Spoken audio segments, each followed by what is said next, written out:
सोहना से बीजेपी उम्मीदवार तेजपाल तंवर के चुनाव प्रचार में केंद्रीय राज्य मंत्री राव इंद्रजीत पहुंचे। राव इंद्रजीत सिंह ने तेजपाल तंवर के पक्ष में वोटों की अपील की और इस दौरान राव इंद्रजीत ने ये कहा कि जनता बीजेपी के साथ खड़ी है और 8 अक्टूबर को जब चुनावी नतीजे सबके सामने होंगे तो तीसरी बार बीजेपी की सरकार सूबे में बनेगी। साथ ही राव इंद्रजीत सिंह ने बीजेपी की योजनाओं को जनता के सामने रखने का काम किया। तो वहीं मुख्यमंत्री बनने के सवाल को लेकर राव इंद्रजीत सिंह ने अपने जवाब में कहा कि सरकार बनने के बाद विधायक मुख्यमंत्री चुनने का काम करते हैं। तो वहीं कांग्रेस पर तंज कसते हुए राव इंद्रजीत सिंह ने कहा कि कांग्रेस पार्टी का जहाज एक डूबता जहाज है और कांग्रेस पार्टी की नीतियों को जनता समझती है और जनता कांग्रेस के बहकावे में आने वाली नहीं है। तो राव इंद्रजीत सिंह का अपने इस बयान में कई महत्वपूर्ण बातों का जिक्र करते हुए नजर आए। उन्होंने बीजेपी की सरकार बनने का फिर से दावा पेश किया। तो साथ ही साथ उन्होंने कांग्रेस को लेकर ही कहा कि कांग्रेस तो एक डूबता जहाज है और कांग्रेस की जो नीति है उसे भली भांति अब जनता समझ चुकी है और कांग्रेस को बाहर का रास्ता प्रदेश से दिखाने का काम जो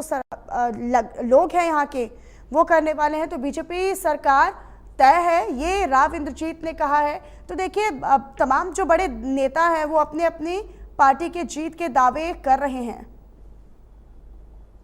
देखो, जब शुरू हुआ था तो एंटी इनकम्बेंसी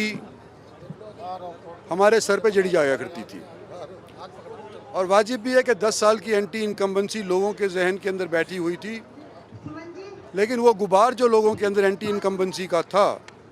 वो लोकसभा के चुनाव के अंदर समाप्त हो गया। आज के दिन शांतिपूर्वक लोग विचार करके आज के दिन भारतीय जनता पार्टी की तरफ दोबारा से नज़र उठा करके देख रहे हैं और मेरे को ये उम्मीद है कि आने वाले 5 तारीख के अंदर लोग हमारे को तीसरी बार सरकार बनाने के लिए अपना मत देंगे। देखो, मनोहर लाल खट्टर जी ने तो ऑफ़र दिया है लेकिन शैलजा ने मना भी कर दिया है। वो शायद कांग्रेस में ही रहेंगी, मुझे नहीं लगता कि वो छोड़ करके आएंगी। लेकिन मैं तो सिर्फ यही दर्शाना चाहता हूं, जब मैं जिक्र किया था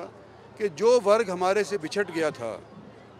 जिस टाइम के ऊपर लोकसभा का चुनाव हुआ था और हम 5 सीट उसकी वजह से हार गए थे,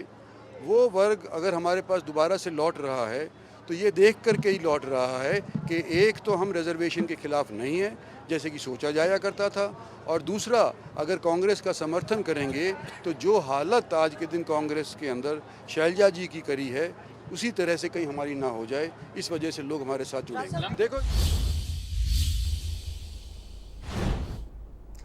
तो वहीं महेंद्रगढ़ से चुनावी रण में उतरे कांग्रेस उम्मीदवार राव दान सिंह लगातार